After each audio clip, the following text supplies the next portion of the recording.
Hi hello welcome to India next. ప్రధానమంత్రి నరేంద్ర మోదీ ఇటీవల Russia అధ్యక్షుడు పుతిన్ ను కలుసుకొని గాఢంగా కౌగిలించుకోవడం కొందరికి నచ్చలేదు. భారత రష్యా అధినేతలు గాఢంగా కౌగిలించుకుని మైత్రిని ప్రకటించుకుంటున్న దృశ్యాలు ఉక్రెయిన్ అధ్యక్షుడు జెలెన్స్కీకి తీవ్ర అసంతృప్తిని కలిగించాయి. ఉక్రెయిన్పై రష్యా దాడి ప్రధాన అంశంగా నాటో సమావేశానికి సన్నాహాలు జరుగుతున్న నేపథ్యంలో భారత ప్రధాని రష్యా పర్యటన అమెరికాకు నచ్చలేదు.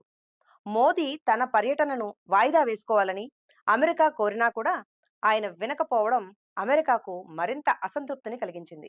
చైనాకు సరికొత్త భాగస్వామిగా మారుతున్న రష్యాను విశ్వసించడం మంచిది కాదని అమెరికా జాతీయ భద్రతా సలహాదారు జాక్ సల్లిఖాన్ చేసిన వ్యాఖ్యలను బట్టి కూడా మోదీ పుతిన్ల కౌగిలి అమెరికాకు కూడా అసంతృప్తి కలిగించింది అని స్పష్టం అవుతోంది.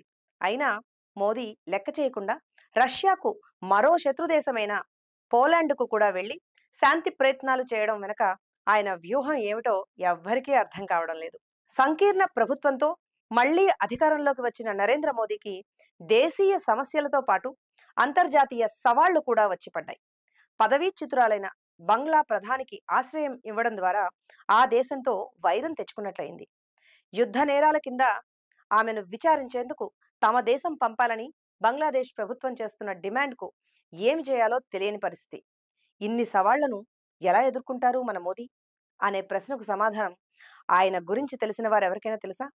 ఇంతకీ మోదీ గురించి, ఆయన వ్యూహాల గురించి ఎంతమందికి తెలుసు? చూద్దాం.